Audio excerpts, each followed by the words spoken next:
Hello, dear friends. Myself is Sushil Kumar Farate from Parle Tilak Vidyalaya, Vile Parle. Once again, we are in front of each other for the revision lectures of 10th standard of English. माझ्या विद्यार्थी मित्रांनो, पुन्हा एकदा आपण 10वीच्या इंग्रजी विषयाकरता उजळणी पाठांकरता आपण येत आहोत.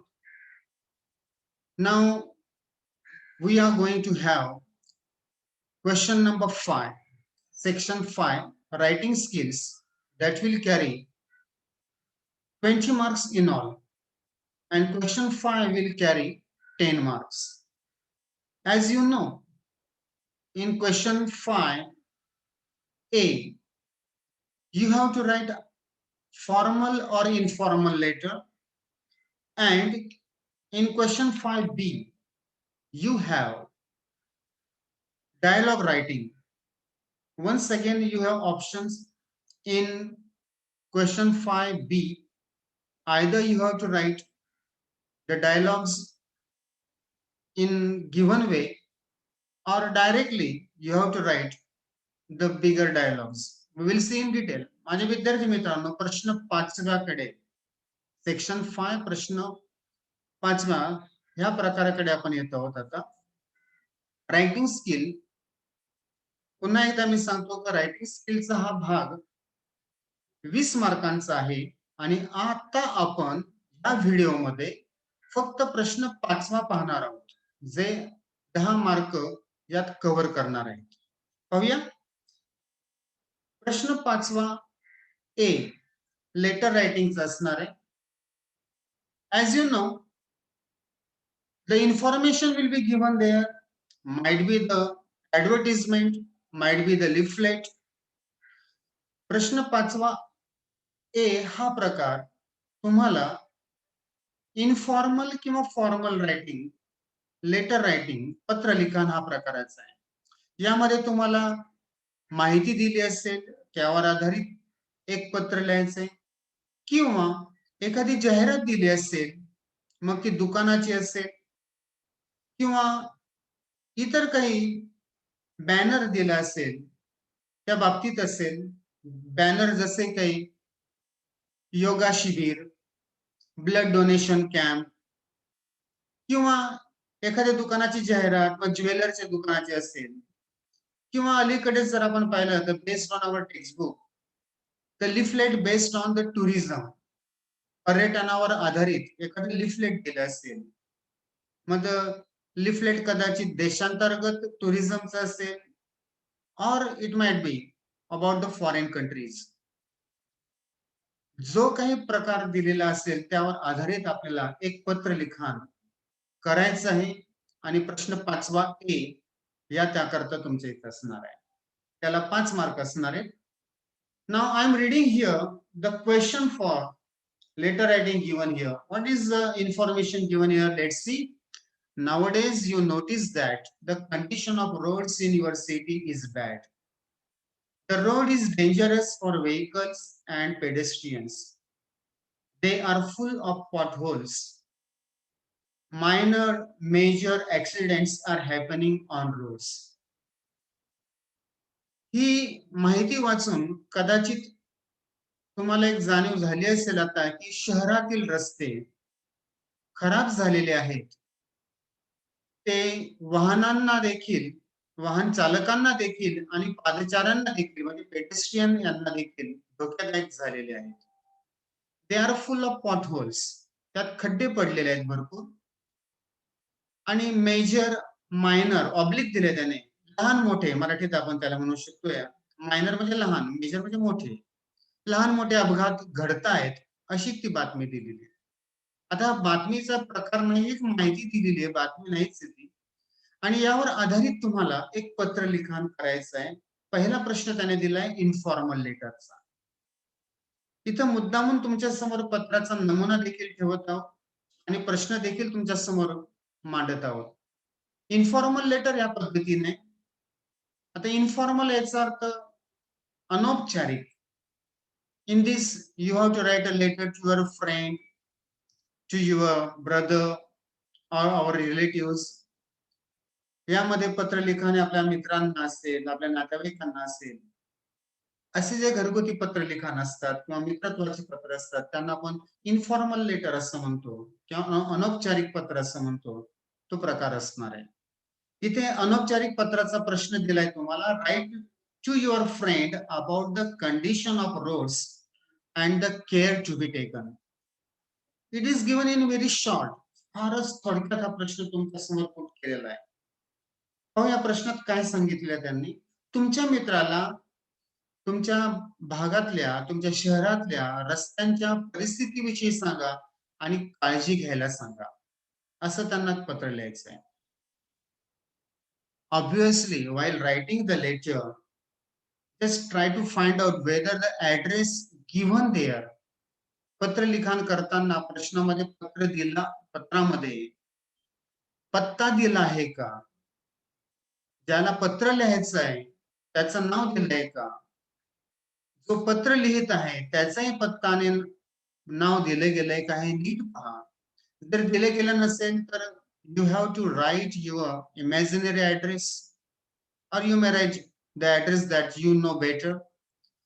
ज्यांना पत्र लिखाण करायचंय किंवा ज्यांना पत्र उद्देशून द्यायचंय त्यांचा पत्ता दिलाय का, नाव दिलंय का हे पुन्हा एकदा पहा. मी मुद्दाम पुन्हा सांगतोय. बरेच विद्यार्थी पत्र लिखाण करताना सरळ आपले एबीसी XYZ लिहून मोकळे होऊन जातात. तसं नाहीये. जाहिरात नीट पहा आणि मग त्यानुसार वागा. इथं इन्फॉर्मल पत्र लिहिताना now we have to follow the new style that is now called as computer style or somebody say at American style. नवीन प्रकार आपल्याला पत्र लिखाण करताना सुरुवात करायची. नेहमीची जी पद्धती आहे ती आता बदललेली आहे थोडीशी. Here you find that the address is given 7G Rainbow Colony, MG Road, Dharavi Crossroad, Dharavi, Mumbai, 5th March 20. तिथं जी तारीख दिली गेली ती 2016 ची दिली आहे. ऑफकोर्स ही चूक तुम्ही परीक्षेत करायची नाहीये. ज्या दिवशी तुम्ही पेपर लिहिणार आहात त्या दिवसाची तारीख तुम्हाला टाकायची हे ध्यानात ठेवा. आतापर्यंत आपण पत्रलिखाण करताना ट्रॅडिशनल पद्धतीने, पारंपरिक पद्धतीने पत्र लिखाण करताना जो पत्ता द्यायचो आपण, स्वतःचं नाव किंवा स्वतःचा पत्ता असायचा तो उजवीकडे टाकत होतो. आता ते सगळं बदललेलं आहे. ते तुम्हाला सगळे डावीकडे घ्यायचं आहे. जिथे तुम्हाला पॅराग्राफ करायचा आहे, तिथे आता पॅराग्राफ डायरेक्ट न करता फक्त एक ओळ ब्लँक सोडायची. Please once again remember that now the address you have to write at the left side. Whenever you are going to write the paragraph or the new line, you have to keep one line blank as a space and don't use your traditional method. आपली पारंपरिक पद्धती वापरू नका. सर्व गोष्टी डाव्या बाजूने सुरुवात करा. उजवीकडून आणि डावीकडून थोडीशी ओळ मार्जिन सोडा, थोडा थोडा पॅसेज सोडा किंवा थोडीशी जागा सोडा जेणेकरून सुटसुटीतपणा राहील. आणि साधारणपणे 15 ते 17 वेळी पत्र लिखाणाकरता खूप झाल्या. साधारणपणे 100 ते 120 शब्दांमध्ये पत्र लिखाण तुम्ही करायचंय. तिथं पत्र दिलेलं आहे मी तुमच्याशी वाचतोय. खूप जास्त डीप जाऊ नका. Don't go deep while writing the letter. Make your own construction. Make simple grammatical constructions. Avoid the grammatical mistakes. Grammatical mistakes टाळा. आणि पत्र लिखाण करताना एक काळजी घ्या की आपला एक फ्लो कायम राहील. एक पत्र लिखाणाचा एक विषय सातत्याने पुढे पुढे जात राहील याची काळजी घ्या. इथं पत्र लिखाण केलेले you might be reading with me. माझ्या बरोबर तुम्ही कदाचित वाचले असेल आता. I hope this letter finds you well. I write this letter to you to discuss a problem that you and I have often suffering about. Remember our bumpy rides to school in the school bus? Well, the stretch between SV Road at Milan Junction and the Link Road passing through Dawlat and Rizvi Nagar is still a nightmare for commuters.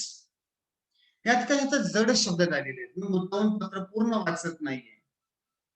आता हे मुंबईतलं पत्र आहे, परंतु हाच मुद्दा किंवा हेच मुद्दे सगळे तुमच्या ज्या ज्या भागात तुम्ही राहत असाल त्यानुसार ते सगळे बदलणार. You have to change the names as per the region that you have been living in. ज्या भागात तुम्ही राहताय त्यानुसार त्या भागांचे नावं, त्या रस्त्यांची नावं अर्थातच बदलणार आहे.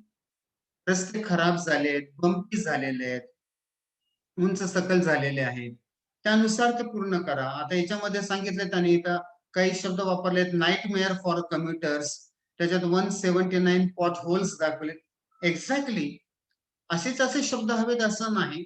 स्वतःचे शब्द वापरा, छोटे छोटे शब्द रचना वापरा आणि तो फ्लो पुढे घेत राहा. मित्राला काय काळजी घ्यायला लावायची त्यात तुम्ही सांगायचा प्रयत्न करायचा आहे. The authorities may take years to act upon this, so it is up to us to take the necessary precautions to avoid the fatalities. आपल्या चांगल्या रीतीने ज्ञात आहे की रस्ता खराब झाल्यानंतर तो बऱ्याचदा लवकर दुरुस्त केला जात नाही आणि म्हणून बरेच दिवस आपल्याला ते सहन करावं लागतं आणि म्हणून आपली काळजी आपणच घ्यावी लागते.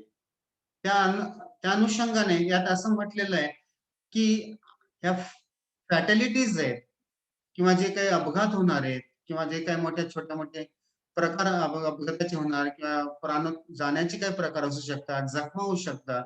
या बाबतीत आपली काळजी आपणच घ्यायची आहे आणि अशा काही गोष्टी आपण टाळल्या पाहिजेत. हे आपण मित्राला सांगायचा त्यात प्रयत्न केलेला आहे. मग for example, if you is driving, slowly driving, I am reading next line for you. मी पुढची वेळ वाचतोय. We need to instruct our bus driver to steer clear on the big potholes. हे शाळेत जाणारे विद्यार्थी आहेत आणि म्हणून ते एकमेकांना सांगताहेत की आपल्या बस ड्रायव्हरला आपल्याला बस क्लिअर रस्त्यातून, चांगल्या रस्त्यातून, पॉट होल नसलेल्या म्हणजे खड्ड्यातून नसलेल्या भागातून चालायला सांगा असं आपण त्याला सांगायचंय. स्लोली ड्रायव्हिंग पण स्लोली असेल तर हळुवारपणे गाडी हाकायला त्याला सांगायचंय. Driving slowly will minimise the inconvenience caused to the passengers. आपल्याला माहिती आहे खड्ड्याचा रस्ता असेल म्हणजे खड्डेयुक्त रस्ता असेल आणि त्यामध्ये जर आपण स्पीडने जात असू तर आतल्या पॅसेंजर्सला म्हणजे मोटरसायकल असतील किंवा बस ड्रायव्हर असतील. आता मी पुन्हा एकदा तुम्हाला लक्षात आणून देतो की या स्कूल बसने जाणाऱ्या विद्यार्थिनी आहेत आणि म्हणून त्या स्कूल बसच्या बाबतीत जास्त विचार करतायत. The water filled potholes have to be avoided. बऱ्याचदा पावसामध्ये जे खड्डे पडले असतात रस्त्यात ते पावसाच्या पाण्याने भरले जातात. त्या रस्त्यातून आपले वाहन जायला नको अशी आपण काळजी घेतली पाहिजे किंवा इतरांना पण ते सांगता येते. त्यांच्या बस ड्रायव्हरला ते सांगायबाबत गप्पा करतायत. Because it is difficult to gauge their depth. त्यांची जी डेप्थ असते खड्ड्यांची जी खोली आहे त्याचं गेजिंग करणे ते किती खोल आहे त्याचा अंदाज घेणं आपल्याला बऱ्याचदा समजत नाही. आपल्याला अपूर्ण पडतो आपण त्यामध्ये. बऱ्याचदा मोठ्या खड्ड्यांमध्ये मोठे अपघात होऊ शकतात जे पाण्याने भरले असतात. We can also opt for an alternative route even if it takes longer to get the school. शाळेत जाताना शॉर्टकटने जायला पाहिजे अशी काही गरज नाहीये. मधल्या मार्गाने गेलं पाहिजे असं काही नाही. जर मधला मार्ग खूप पाण्याचा असेल, खराब रस्त्यांचा असेल, पावसाळी दिवस असतील किंवा इतरही दिवस असतील, तर आपण लॉंगर रूटने जाऊ शकतो, अधिक लांबच्या रस्त्याने जाऊ शकतो. Because life is precious than time. वेळ महत्वपूर्ण पण वेळेपेक्षा जीव अधिक महत्वाचा आहे हे आपण जर लक्षात ठेवलं तर लांबच्या रस्त्याने आपण जाऊ शकतो, टाइम मॅनेज करू शकतो आणि आपण अपघाताशिवाय शाळेमध्ये पोहोचणे किंवा शाळेतून घरी येणे हे करू शकतोय. स्कूल बस असेल तुमची, ऑटो रिक्षा तुमची असेल, स्कूल ऑटो असेल किंवा तुम्हाला तुमचे पॅरेंट्स शाळेत सोडायला किंवा घ्यायला येत असतील तर त्यांना सांगू शकतो. खराब रस्त्यापेक्षा पण लाँगच्या रस्त्याने का असताना सुरक्षित गेलेलं परवडतं हे आपण त्यांना सांगू शकतो. आता ही विद्यार्थिनी सांगते, I have decided to distribute these printed instructions to other motorists who use this road. ज्यांनी या विद्यार्थिनी जे रस्त्याने वाहणारे रस्त्याचा वापर करणारे इतर जे वाहन चालक आहे त्यांना प्रिंटेड म्हणजे छापील काही मजकूर द्यावेत. असं असं करूया आपण. ब्रेक सावकाश वापरा किंवा खड्ड्यांचा खड्ड्यातून जाणारे टाळा. पाण्याच्या बाबतीत काळजी घ्या. जे पेडेस्ट्रीयन आहेत, पायी चालणारे आहेत त्यांची काळजी घ्या. असं त्यांना काहीतरी सांगण्याकरता प्रिंटेड मॅटर छापलेले पत्रक देण्याचा त्यांचा विचार आहे. अर्थात आपण काय करू शकतो ते सांगायचा प्रयत्न केला. I truly believe that the frequency of accidents can be brought down considerably if everyone adheres to these instructions. As one thing is very clear, if one is following the rules very carefully, the accidents can be brought down. एक सगळ्यांना माहिती आहे की सगळ्यांनी जर नियम व्यवस्थित पालन केलं रस्त्यावर वाहन चालवताना, तर अपघातांचं प्रमाण आपण नक्कीच कमी करू शकतो. मग रस्ता खराब असेल तर बाकी गोष्टी मात्र आपण आपल्या ताब्यात आहेत, की ज्या रीतीने आपण अपघात टाळायचे ते नक्कीच करू शकत असतो. ते कसे? ती नंतरची गोष्ट आहे. Write back to me with your views on this subject. Your truly Anita. आता ह्या पद्धतीने त्यांनी पत्र दिलेलं आहे. जिथं पॅराग्राफ संपलेला आहे, मी आता तुम्हाला वेगळ्या पद्धतीने सांगतो. जिथं पॅराग्राफ संपतोय आणि एक छोटीशी स्पेस सोडली आहे, थोडी जागा सोडलेली आहे आणि मग नवीन पॅराग्राफला त्यांनी सुरुवात केलेली आहे. यामध्ये मार्कांचं डिस्ट्रीब्युशन फार महत्वाचं आहे. जिथं पत्र तुमचं 5 मार्क कॅरी करताय, यामध्ये तुम्हाला यूज ऑफ ग्रॅमॅटिकल स्ट्रक्चर्स, तुमच्या पत्र लिखाणामध्ये व्याकरणाचा वापर तुम्ही कसा करताय, किती करेक्टली करतायत, किती बरोबर करतायत, सुयोग्यपणे करतायत, त्याकरता 1 मार्क आहे. सेंडर्स ऍड्रेस, मी मुद्दाम पाठी जातोय पुन्हा. तेव्हा सेंडर्स ऍड्रेस इथं 7G रेनबो कॉलनी हा जो तुमचा सेंडर्स ऍड्रेस दिलेला आहे, हा तुमच्याकरता अर्धा मार्क घेऊन येणार आहे. त्यामुळे न चुकता ह्या गोष्टी फॉलोअप करा. सेंडर्स ऍड्रेस मध्ये अर्थात तारीख असणार आहे. तारीख नेहमीच्या पद्धतीने तुम्हाला टाकता. तिथं फॉर्मल पद्धतीने इथे टाकली त्या पद्धतीने टाका. अर्थात इनफॉर्मल पद्धतीने लेटर लिहित असाल तर तारीख कशाही पद्धतीने टाकली तरी चालते, पण बेटर वे आपल्या पद्धतीने जसे इथं 5 मार्च 2016 दाखवलेलं आहे, अकॉर्डिंगली ती तारीख बदलवा आणि पुढे चला. नेक्स्ट सॅल्युटेशन दिलेलं आहे. मित्राला पत्र आपण लिहितोय, काकांना पत्र लिहितोय, त्यामध्ये मग डिअर इथं फ्रेंड सोनिया असं पण चाललं असतं किंवा हाय डिअर फ्रेंड सोनिया हाय असं देखील चाललं असतं. पॅरेंट्सला पत्र लिहितोय त्या पद्धतीने नीट पहा.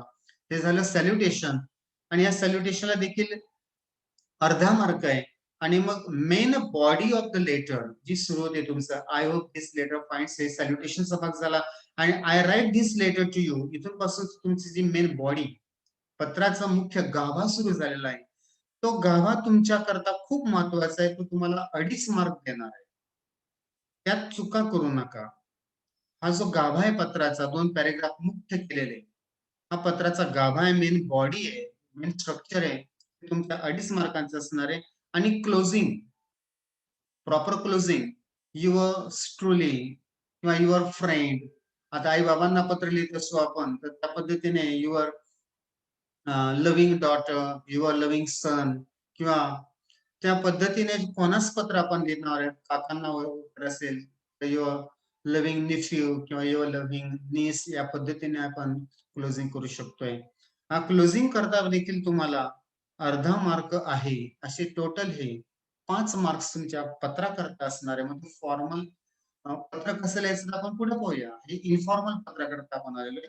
पाहूया दुसरा प्रकार, next type on the same advertisement is formal letter. इथे देखील एक फॉर्मल लेटर दिलेलं आहे. आता फॉर्मल लेटर कोणाला लिहायचंय तर थोडंसं कठीण भाग आलेला आहे. Write a letter to the newspaper editor highlighting the condition of the roads in your area and suggest a suitable measure. आपल्या भागातील रस्ते खराब झालेले आहेत, याकडे लक्ष वेधण्याकरता आपल्या भागातील जे दैनंदिन वर्तमानपत्र असतं, दैनिक असतं, त्याच्या एडिटरला, संपादकांना त्यांचं लक्ष वेधण्याकरता हे पत्र आपण लिखाण करायचं आहे. पण यामध्ये पुन्हा प्रकार तोच आहे. जसं मॅटर आपल्याला माहिती झालेलं आहे, की कशाच्या बाबतीत हे पत्र आहे.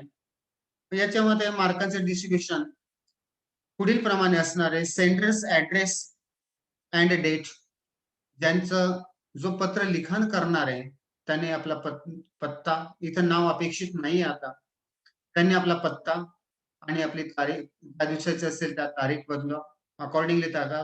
परीक्षेच्या दिवशी लिहित असाल तर ते परीक्षेची तारीख टाका. ज्यांना पत्र लिहायचंय इथे दिसतंय पहा, the editor, the times newspaper, fort Mumbai. It is called as recipients address. Receipt आपल्या शब्द माहितीये का, ज्यांना पत्र लिखाण करायचं आहे त्यांचा ऍड्रेस इथे तुम्हाला द्यावा लागणार आहे. आणि सपोज जर जाहिरातीमध्ये किंवा त्या पत्राच्या प्रश्नामध्ये त्या एडिटरचं नाव किंवा त्यांचा जे न्यूजपेपर असेल, वर्तमानपत्र असेल, त्यांचा उल्लेख केला असेल, तर त्यानुसार तुम्हाला ते चेंज करावं लागणार आहे. अदरवाईज आपल्याला काल्पनिक ते गृहीत धरावं लागणार आहे. रेसिपियंटचा ऍड्रेस तुम्हाला अर्धा मार्क देणार आहे. Then subject and salutation. इथे तुम्ही पाहताय फॉर्मल पत्र आहे, औपचारिकता आहे. त्या औपचारिकतेमध्ये पत्राचा विषय काय आहे? मग ते तक्रार पत्र आहे की कशाच्या बाबतीत तुम्ही लिहित आहेत, हे तुमचा उल्लेख तिथं होणं अपेक्षित आहे. आणि सब्जेक्ट लिहा. इथं सब्जेक्ट आणि सॅल्युटेशन या दोघांना मिळून तुम्हाला अर्धा मार्क आहे. सब्जेक्ट आणि सॅल्युटेशन. मग इथे डिअर सर असेल किंवा डिअर मॅडम असेल किंवा रिस्पेक्टेड मॅडम असतील, रिस्पेक्टेड सर असेल, रिस्पेक्टेड मॅनेजर असेल, त्या पद्धतीने पत्र कोणास उद्देशून आहे, कोणास उल्लेख केलेला आहे, त्यानुसार तुम्हाला सॅल्युटेशन बदलावं लागणार आहे. आपल्याला माहिती आहे सॅल्युटेशनला मराठीत आपण सहज म्हणतो नमस्कार वगैरे. जो तुम्हाला करायचा आहे तो या प्रकारात येणार आहे. नंतर मेन बॉडी. या पत्रामध्ये तुम्हाला दिसतंय मेन बॉडी इथून सुरू झाले. Amin Buhari, I am a student of Saint Aloysius high school. आता तिथे मुंबईतलं पत्र आहे. आपण आपल्या पद्धतीने सुरुवात करा. तुम्ही स्टुडंट गृहीत धरत असाल तर त्या स्टुडंट नुसार आहे. Not necessary that you are a student. तुम्ही स्वतःला अज्युम करूच नका की स्टुडंट म्हणून म्हणतायत, की तुम्ही सिटीजन असू शकतात. तुम्ही एक कर्तव्यदक्ष आणि केअरफुल अँड रिस्पॉन्सिबल सिटीजन तुम्ही जर असाल तर त्यानुसार गृहीत धरतात तुम्ही की मी अमुक भागातील सिटीजन आहे, अमुक भागात आम्ही राहतोय, त्यानुसार तुमची तक्रार असू शकते, किंवा ती माहिती असू शकते. इथं स्टुडंट गृहीत धरलेला आहे, तो प्रकार वेगळा आहे. अनदर थिंग, सबस्क्रिप्शन किंवा क्लोजिंग. इथं क्लोजिंग पर्यंत आलोय पहा, त्यांनी पत्र आपलं वाचून घेतलेलं आहे, त्याबद्दल आपण त्यांचं थँक्स आपण मानतोय. आणि नंतर पुन्हा आपल्याला आपला पत्ता टाकायची गरज नाहीये. आपलं फक्त नाव टाका. जे आपण पहिल्यांदा आपण नाव टाकत नाही पहिल्या ॲड्रेसच्या ठिकाणी पण. अगोदर टाकत होतो एबीसी एक्स-वाय-झेड. या ठिकाणी आपण ते लिहित नाही आता. आपलं नाव इथं आता फक्त पत्राच्या खाली येणार आहे सगळ्यात शेवटी. युअर्स ट्रूली नंतर इथं अमीन बुहारी असं नाव लिहिलेलं आहे. नॉट नेसेसरी पत्ता प्रश्नामध्ये जर पत्ता दिला असेल, लिखाण करणाऱ्या व्यक्तीचं नाव दिलं असेल, तर त्या पद्धतीने त्याचा यूज करा. Otherwise, you are free to use your own name or you may use your any name or imaginary name. काल्पनिक नाव टाकू शकतात किंवा स्वतःचं नाव इथं टाकू शकतात. अशा रीतीने फॉर्मल किंवा इन्फॉर्मल पत्र आपण लिहू शकतोय. मी एक नमुना तुम्हाला दाखवला होता. अजून एक प्रकार असू शकतो. My dear friends, I am showing you another type of the question that may occur in the examination. This might be the question. असा एखादा प्रकार येऊ शकतोय आपल्याला. For example, this is an advertisement in another way. Call it as a banner, or call it is as a leaflet, or call it is an advertisement. यास तुम्ही माहिती म्हणा किंवा एखादा बॅनर म्हणा किंवा आपल्या दारापर्यंत येणारं वर्तमानपत्रातून येणारे किंवा पेपरमध्ये वाटले जाणारे काही लिफलेट्स असतात ते म्हणा. आपल्या साध्या भाषेत जर सांगायचं तर ही जाहिरात आहे वेगवेगळ्या प्रकारची. आणि या जाहिरातीला तुम्हाला जाहिरातीला उद्देशून तुम्हाला पत्र लिहायचं आहे. मी फक्त जाहिरात वाचतोय. Stay healthy, stay fit and reasonable fees. These are the features given आहे. Yoga for all. इथे स्पष्ट दिसतंय योगा क्लासची ती जाहिरात दिसते. Essential in modern age, reduce tension, provides energy, develops concentration, join the classes, yoga for all, special batches for students, healthy society, apple street Pune. हा त्यांचा पत्ता त्यांनी दिलेला आहे. त्यांना suppose you think that the address is not complete, it is not our matter. तुम्हाला असं वाटत असेल सर आम्हाला इथं ऍड्रेस पूर्ण वाटत नाही, त्याच्याशी आपल्याला काही प्रॉब्लेम नाही. आता बऱ्याचदा ते जाहिरात देताना फोन नंबर देतात, ईमेल देतात. पूर्ण जाहिरात बऱ्याचदा देतही नाही. पण कोण जाहिरात देते त्यानुसार पत्र आपल्याला लिखाण करायचं. पाहूया पहिलं पत्र काय येतंय.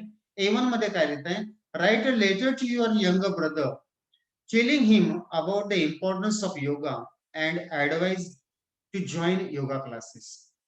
As my dear friends, you are aware that due to this current epidemic of corona, the importance of yoga, the importance of immunity boosting is already highlighted. आत्ताच्या करंट परिस्थितीनुसार, सध्याच्या परिस्थितीनुसार, कोरोनाच्या काळानुसार एक आपल्याला समजायला लागलेलं आहे, की प्रत्येक जण म्हणतंय, की योगा असेल, श्वास असेल किंवा ध्यान असेल किंवा बरेच जण म्हणतात, की स्वतःची प्रतिकार शक्ती वाढली पाहिजे, योगाने ती वाढते. या अनुषंगाने असं पत्र येऊ शकतं असा विचार करून आपण हा पत्राचा फॉर्मॅट घेण्याचा प्रयत्न करतोय. तुमचा लहान भाऊ त्याला योगाचं महत्त्व समजून सांगा आणि त्याला एक पत्र लिहायचं आहे, की योगाचे काय फायदे होतात. दिलेल्यानुसार मुद्द्यानुसार तुम्हाला ते पत्र लिहायचं आहे. The points are given in the question. योगाचे काय फायदे ते दिलेले आहे. अनदर थिंग इज दॅट याला ऑर दिलेले आहे ऑप्शन तुम्हाला. You have to solve either A1 or A2. एक तर तुम्हाला A1 सॉल्व्ह करायचं आहे किंवा A2 सॉल्व्ह करायचं आहे. मग तुम्हाला जर A2 सोपा वाटत असेल तर ते पाहतो फॉर्मल प्रकारचा पत्र झाला. फॉर्मल मध्ये म्हणजे औपचारिक पत्र झालं. Write a letter to your school headmaster or headmistress requesting him or her to start yoga classes in your school. तुमच्या शाळेतल्या मुख्याध्यापक किंवा मुख्याध्यापिकांना योगा क्लास आपल्या शाळेमध्ये सुरू करावा याबद्दल त्यांना एक रिक्वेस्ट करायची किंवा एक त्यांना विनंती करायची आणि एक पत्र त्यांना लिहायचं. असं एक साधं सोपं सरळ पत्र येऊ शकतंय. इथे पुन्हा तेच सर्व कोणतेही पत्र तुम्ही लिहित असाल तर सगळे मुद्दे सुद्धा घ्या. फॉर्मल लेटर तुम्हाला अधिक सोपं वाटत असेल तर त्या पद्धतीने जा. But I always think that I always recommend for the formal letter because formal letter is perfect way. All the things are given here. You have to write your address, put the date. मी पुन्हा एकदा सांगतो, डाव्या बाजूला तुमचा पत्ता टाकायचा आहे, तुमचा ऍड्रेस, डेट टाकायची आहे. त्यानंतर तुम्हाला सॅल्युटेशन च्या अगोदर सब्जेक्ट टाकायचा आहे, पत्राचा विषय काय आहे, मग सॅल्युटेशन करा आणि मग तुम्ही पत्राची बॉडी लिहायला सुरुवात करा. मुद्देसूद पत्र येऊ शकतं ते. आणि another thing is that formal letter is compact. It doesn't need to expand more. Compact पत्र असतं. फॉर्मल पत्रामध्ये साध्या भाषेत बोलायचं, मुद्दे सुद्धा घ्या, थोडक्यात लिहा, जेवढे आवश्यक आहे तेवढंच घ्या. फापट पसारा हा फॉर्मल लेटर मध्ये नसतो. इथं त्यांनी सांगितलं की हेडमास्टरांना आपल्याला रिक्वेस्ट करायची आहे की त्यांना सांगे की सर आपल्याला अलीकडच्या काळामध्ये योगा क्लासेसची गरज आहे. आपण तो योगा सुरू करावा. त्याचे असंख्य फायदे आहेत. कृपया त्याची अंमलबजावणी करावी. I am checking this in very fast way. Subject requesting about starting the yoga classes. Recipient कोण आहे तुम्हाला आता माहिती आहे. पत्र कोणाला लिखाण केलं जातं, हेडमास्टर. आता तुम्हाला हेही जर माझ्याकडून अपेक्षित असेल की हेडमास्टर कुठल्या शाळेची, अहो कोणत्याही शाळेचे असतील त्या पद्धतीने पूर्ण करा. त्यांचा पत्ता पूर्ण करा. तुमची स्वतःची शाळा असेल किंवा काल्पनिक शाळा असेल त्यांचा हेडमास्टर किंवा हेडमिस्ट्रेस पूर्ण करा. सॅल्युटेशन करा. रिस्पेक्टेड सर किंवा रिस्पेक्टेड मॅडम अनुषंगाने ते पूर्ण करा. आणि पुढे आपण सांगू शकतो introduce yourself. तुमची स्वतःची ओळख करून द्या. Who you are. Supposing you are student or you are a yoga teacher itself. तुम्ही स्वतः योगा टीचर आहात की तुम्ही स्टुडंट आहात की तुम्ही सिटीजन आहे त्यानुसार इंट्रोड्यूस करून द्या. Supposing that I am saying that I am the parents of child learning in the school. शाळेमध्ये जे विद्यार्थी शिकतात त्यांचे पेरेंट्स असतील असं पण चालणार नाही आणि त्यानुसार पूर्ण करा. Nowadays त्यांना आठवण करून द्या.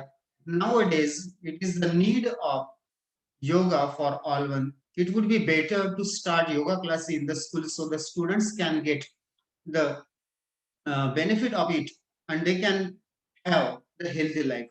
त्यांना थोडक्यात सांगायचा प्रयत्न करा. महत्व तिने दिलेले आहेत. मॉडर्न एज करता महत्वाचं आहे. तुम्ही त्याचे फायदे तोटे सांगत नका बसू. मॉडर्न एज आहे, धावपळीचं आहे, लोकांना वेळ मिळते. No need to explain. जास्त एक्सप्लेन करायची गरज नाही. स्टुडंट्स विद्यार्थ्यांना टेन्शन येतं, परीक्षेचा ताण येतो, तो योगामुळे नष्ट होऊ शकतो. थोडक्यात सांगा, जास्त सांगत नका बसू. It reduces the tension. Yoga will help to provide energy to the students. It will help to develop the concentration, and in short, it will be a great thing for students. थोडक्यात 2-3 ओळी पूर्ण करा आणि त्यांच्याकडून सहकार्याची अपेक्षा करा. Hope your cooperation in this matter. अशा पद्धतीने पूर्ण करा. युअर्स ट्रुली या पद्धतीने ते पूर्ण तुम्ही करू शकता. फॉर्मल लेटर मी तुम्हाला नेहमी रिकमेंड करेल, अर्थात यू हॅव द चॉईस. तर सांगतायत किंवा तुमची टीचर्स म्हणतात त्या पद्धतीने नाही. फॅमिली लेटर लिहिताना बऱ्याच जणांचा तुम्हाला उल्लेख करावा लागतो. मग भाऊ कसा आहे, बहीण कशी आहे, how is little brother, how is younger brother, how is Tinku Pinku, त्या पद्धतीने सॅल्युटेशन सांगा, convey my regards to everyone. And खूप मोठी ती लिंक लागू शकते. त्यापेक्षा फॉर्मल लेटर तुम्हाला अधिक मार्क्स देऊ शकतात. कॉम्पॅक्ट लेटर देऊ शकतात. It would be my recommendation. After all, you have to write. Whether if you are feeling that you are comfortable in writing informal, okay, go for informal. But don't bother about other things. इतर काही गोष्टींचा bother बाऊ करू नका. बस तुम्हाला पत्र लिखाण येईल का? In the previous videos, I have given you how much time should be given to the letter writing. साधारणपणे पत्र लिखाणाला किती वेळ दिला जावा ते मी तुमच्याशी अगोदर बोललेलो आहे. ते एकदा नीट पहा आणि त्यानुसार पूर्ण करायचा तुम्ही एकदा प्रयत्न करा. होप दॅट माय फ्रेंड्स, इथं प्रश्न ए, 5वा ए मी पूर्ण करतोय आणि प्रश्न 5वा बी मी तुमच्याकडे घेऊन येतोय. डायलॉग रायटिंग करता येतोय. प्रश्न 5वा बी हा तुमच्याकरता B1 और B2 दोघांपैकी एक पूर्ण तुम्हाला करायचा आहे. हिअर डायलॉग रायटिंग पुन्हा एकदा 5 मार्कांचा प्रश्न असणार आहे. डायलॉग रायटिंगला तुम्हाला 2 ऑप्शन्स आहेत, आयदर B1 और B2. यामध्ये B1 मध्ये तुम्हाला डायलॉग्स दिलेले आहेत. Prepare a dialogue from the jumbled sentences, 1 mark दिलेला आहे. 4 वाक्य दिलेत पहा यामध्ये. हे 4 वाक्य तुम्हाला जम्बल्ड दिलेले आहेत, मागे पुढे दिलेत. त्याला योग्य क्रम तुम्हाला लावायचा आहे. त्याला 1 मार्क असणार आहे. क्वेश्चन 5 बी मध्ये दुसरी ऍक्टिव्हिटी तुम्हाला करायची, कंप्लीट द फॉलोइंग डायलॉग. पुढील डायलॉग तुम्हाला पूर्ण करायचा आहे. पुढील संवाद पूर्ण करायचा आहे. त्याला 1 मार्क असणार आहे. अर्थात तुम्हाला योग्य क्रमाने लिहायचं आणि ते पूर्ण लिहायचं, त्याला देखील 1 मार्क आहे. आणि त्याच्यातली तिसरी ऍक्टिव्हिटी असणार आहे, write a dialogue of minimum 6 meaningful exchanges on moral education in school subjects. नैतिक शिक्षण, ज्याला आपण मूल्य शिक्षण असं देखील म्हणतो, त्याची गरज याविषयी तुम्हाला एक पत्र, त्याविषयी एक संवाद तुम्हाला लिहायचा आहे. आता इथे 3 म्हटले, मिनिमम 6 मिनिंगफुल एक्सचेंजेस. ए 3 जण बोलेल आणि बी 3 जण बोलतील, किंवा तुम्ही त्यांचे नाव देऊ शकतात. अनिल बोलतोय आणि गणेश ऐकतोय, यानुसार तुमचे असू शकतायत. तुम्हाला जे योग्य वाटते तेव्हा याला और डायरेक्ट मी पत्र दिलंय, drafting a speech. Please take care about this question. एकतर तुम्हाला छोटे छोटे 3 भागात 3 भागात संवाद लेखन करायचंय. पत्रलेखन नाही, पत्रलेखनचा भाग अगोदरच झालाय. आणि त्याला और डायरेक्ट तुम्हाला एक स्पीच लिखाण करायचंय, डायरेक्ट भाषण द्यायचंय. दिलेल्या मुद्द्यांवर आधारित तुम्हाला भाषण पूर्ण करायचंय. मी तुम्हाला नेहमीच सांगू इच्छितो, जे भाग थोड्या थोड्या भागात विभाजित झालेले असतात, त्यामध्ये आपल्याला जास्त मार्क मिळण्याची जास्त संधी असते. उदाहरणार्थ इथं prepare dialogue in jumbled sentence मध्ये दिलंय, yes I do but don't totally depend on his blessing. Why do you believe in God? I believe in hard work more. आता पहिला प्रश्न कोणता असणार आहे? साधी गोष्ट आहे, do you believe in God हा प्रश्न असणार आहे. त्याला उत्तर कोणतं असणार आहे? Yes I do but don't totally depend on his blessings. Why so? मग त्याला उत्तर दिलंय, I believe in hard work मोर. योग्य क्रमाने त्याचा लावायचा आहे. आता दुसरा प्रश्न इथे दिलाय, where do you spend your holidays? तुमची सुट्टी तुम्ही कुठे व्यतीत करतात? तुमचं उत्तर तुम्ही द्या. Why do you like the place? तुम्हाला ती जागा, ते ठिकाण का आवडतं? त्या पद्धतीने उत्तर देत. अनेक ठिकाणात असू शकतात, तुमचं काय ठिकाण आवडू शकतात, कशा करता आवडतं, काय कारण आहे ते तुम्ही शोधलं पाहिजे. आणि याला संलग्न दुसरा प्रश्न आहे, तो डायलॉग रायटिंग तुम्हाला लिहायचे 6 मिनिंगफुल एक्सचेंज करायचे आहेत. 3 प्रत्येकाचे हवेत, प्रत्येकी हवेत. मॉरल एज्युकेशन, नैतिक शिक्षण किंवा मूल्य शिक्षणाची शाळेतली गरज याविषयी तो असावा की नाही याविषयी तो दिलेला आहे. त्या पद्धतीने तुम्ही ते पूर्ण करा. 3 मार्क त्याला आहेत आणि याला पूर्ण एक ऑर दिलंय पहा. Drafting a speech, speech writing आहे. डायलॉग रायटिंगला ऑर आहे दिलंय. स्पीच रायटिंग एक भाषण तुम्हाला लेखन करायचंय. Prepare a speech on the need for tree plantation. You may use the following points. झाडं लावण्याची किंवा झाडं जगवण्याची जास्त गरज निर्माण झालेली आहे त्याविषयी तुम्हाला एक भाषण लिहायचंय. थोडक्यात झाडांचे महत्व हा सर्वसाधारण विषय तो आहे. त्याविषयी तुम्हाला पुढील मुद्द्यांवर आधारित एक भाषण तयार करायचंय. बऱ्याचदा असा प्रश्न इथे विचारला जातो की imagine that you are taking part in the school election competition or in other competition. बऱ्याचदा तुम्हाला सांगितलं जातं की शाळेच्या वक्तृत्व स्पर्धेत आपण भाग घेत आहात. अशी कल्पना करून तुम्हाला एक संवाद लेखन असं तुम्हाला स्पीच पूर्ण करायचंय, भाषण करायचंय. ते कोणत्या परिस्थितीत आहे त्यानुसार तुम्ही पूर्ण करून प्रश्न ते आकलन करून मग पुढे तुम्ही जा. इथं पॉइंट्स दिलेत. Pollution a big problem, causes of pollution, प्रदूषणाचे वेगवेगळे कारण आहेत. झाडांचा रोल काय दिलेला आहे त्याच्यामध्ये. Trees their role in the prevention of pollution, appeal for participation by all, celebration of Vanmahotsav, Vanmahotsav आयोजित केले जातात त्याचं महत्व वगैरे हे तुम्ही सांगायचा प्रयत्न. मी पुढे एक लेटर पुढे एक नमुना म्हणून तुम्हाला दाखवणार आहे. त्यामुळे मी सध्या हा न घेता मी पुढचा एक नमुना सॅल्युटेशन कसं असावं, बिगिनिंग कशी असावी ते दाखवायचा प्रयत्न करतोय. पाहूया. डायलॉग रायटिंगचा अजून एक नमुना तुमच्या समोर मी इथं दाखवलेला आहे. समोर एकदा नीट पाहून घ्या. प्रश्न कसा असेल, कशा पद्धतीने आहेत ते. डायलॉग रायटिंगचं जे एक्झाम्पल तुमच्या समोर मुद्दामून दिलेलं दुसरं मी वाचत नाहीये. कसे येऊ शकतायत त्या पद्धतीने मी पूर्ण करा. यालाही और तुमच्या समोर दिलेलं आहे ड्राफ्टिंग अ स्पीच. मी मुद्दामून इथे स्पीच तुमच्या समोर ठेवतोय 2 मिनिट. आणि त्या स्पीचच्या बाबतीत काय काळजी घेतली पाहिजे, कसं ते ड्राफ्टिंग असलं पाहिजे ते नीट पहा. ते मी प्रश्न तुमच्या समोर वाचतोय. Imagine that you have to deliver a speech in your school elocution competition. मुद्दामून कंसात दिलाय पहा. वक्तृत्व स्पर्धेत तुम्ही भाग घेत आहात दिलेल्या विषयावर. त्यावर तुम्हाला भाषण द्यायचंय. Good health and exercise. निरोगी आयुष्य किंवा चांगलं आरोग्य आणि एक्सरसाइज आणि व्यायाम. Write 2-3 paragraphs for the speech. यावर आधारित तुम्हाला 2-3 छोटे पॅराग्राफ भाषण लिहायचंय. जर तुम्ही शाळेच्या स्पर्धेत भाग घेत असाल तर प्रॉपर बिगिनिंग द्या. उदाहरणार्थ, honourable principal, respected teachers and my dear friends. शाळेमध्ये आपण भाषण देतो त्यामुळे तिथं प्रिन्सिपल असतील किंवा जजेस असतील, इतर टीचर्स असतील त्यानुसार तुम्ही चेंज करा. तिथं प्रिन्सिपल आहेत असं गृहीत धरलेलं आहे. तिथं प्रिन्सिपल नसते तर म्हणायचं ऑनरेबल जजेस, टीचर्स, ऑनरेबल टीचर्स, रिस्पेक्टेड जजेस, माय डिअर फ्रेंड्स. आणि नेहमीच्या पद्धतीने ज्या मराठी पद्धतीने आपण जातो, आज मी अमुक अमुक विषयावर बोलणार आहे. कृपया ते शब्द शांततेने ऐकून घ्यावे आणि मला सहकार्य करावं. मुद्दाम मराठीत बोलते तेच इथे दिलेलं आहे पहा. Today I am going to speak on good health and exercise. I request you to listen it silently and cooperate me. आणि मग पुढचा मुद्दा सुरू झालेला आहे. स्पीच रायटिंग करताना काही गोष्टी लक्षात घ्या. जर तुम्ही आतापर्यंत तुम्ही स्पीच दिलं असेल, भाषणात भाग घेतला असेल तर काही घाबरण्याची गरज नाही. तुम्हाला त्याची सराव झाले असेल ते तुम्हाला माहित झालंच असेल आता. पण नसेल तर तो परिस्थितीनुरूप बदल करून घ्या. यामध्ये मार्किंग स्कीम पण याच पद्धतीची आहे. appropriate beginning and conclusion. योग्य अशी सुरुवात आणि योग्य असा शेवट. आता योग्य असा शेवट मी इथं मुद्दामून दाखवतो. योग्य असा शेवट इथं थँक यू म्हणून झालेला आहे पहा. शेवट ओळ तुम्हाला दिसत जाईल सगळ्यात खाली. थँक यू का? तर त्यांनी आपलं स्पीच ऐकून घेतलेलं आहे.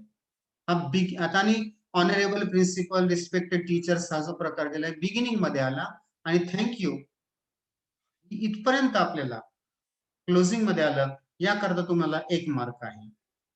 देन बॉडी, मुख्य जे भाषण आहे, भाषणाचा मुख्य अंश जो आहे त्या मुख्य अंशाला तुम्हाला 2 मार्क आहेत. तुम्ही मुद्दे कसे मांडले आहेत, how you develop the language, how you use the word, how you use the vocabulary, शब्दरचना कशी करतायत तुम्ही? तुमचं व्याकरण कसं आहे? अर्थात व्याकरणाकरता अजून एक महत्त्वाचा मार्क आहेच तुमचा अर्धा मार्क त्यामध्ये. आणि यूज ऑफ अप्रोप्रिएट लँग्वेज, योग्य भाषण तुमचं वापरले गेले का? भाषण नीट आहे का? ग्रामॅटिकल युसेज तुमचे आहेत का? नॉट ओन्ली बट अल्सो किंवा कंपॅरिझन, बिगर, लेस अशा काही रचना तुम्हाला व्याकरणाच्या काही करायच्या असतात. त्याच्याकरता 1 मार्क आहे. असे हे 5 मार्क तुमच्याकरता असणार आहे. त्या आणि हे स्पीच तुम्हाला लिहायचं आहे. आता चॉईस तुमची आहे. डायरेक्ट स्पीच घ्यायचं, की प्रश्न 5व्यातला B1 मध्ये जे 3 भागात दिलेत ते घ्यायचं. यामध्ये चॉईस तुमची आहे. ज्यात तुम्हाला कम्फर्टेबल वाटेल त्यामध्ये पहा. भाषण एकदा माझ्या जे तुमच्या स्क्रीन समोर दिलंय ते एकदा पहा. अधिक पद्धतीने पाहिलं असेल तुम्हाला दिसून येईल, की जिथं पॅराग्राफ आपल्याला करायचा आहे, तिथे मी स्पेस सोडलेली आहे, मोकळी जागा सोडलेली आहे. तुमच्या परीक्षेत लिहिताना तुम्हाला एक ओळ रिकामी सोडायची आहे आणि नवीन ओळ लिहिताना आता जो आपण पॅराग्राफ सोडायचो, मार्जिन सोडायचो किंवा समास सोडायचो, तो आता सोडायची गरज राहिलेली नाही. डायरेक्ट सरळ आपण लिहू शकतोय. हा येतो तुमचा प्रश्न 5वा बी, ड्राफ्टिंग अ स्पीचचा. मला असं वाटतं ह्या 2 प्रश्नाच्या बाबतीत काही शंका थोड्याशा असतील तर त्या नक्कीच कमी व्हायला मदत होईल. प्रश्न 6वा प्रश्न 6वा जो आहे, तो आपण पुढच्या भागात पाहणार आहोत. प्रश्न 5वा अगोदर आपण घेतो आहोत. तो नीट पाहून घ्या, जो 10 मार्कांचा कव्हर झालेला होता.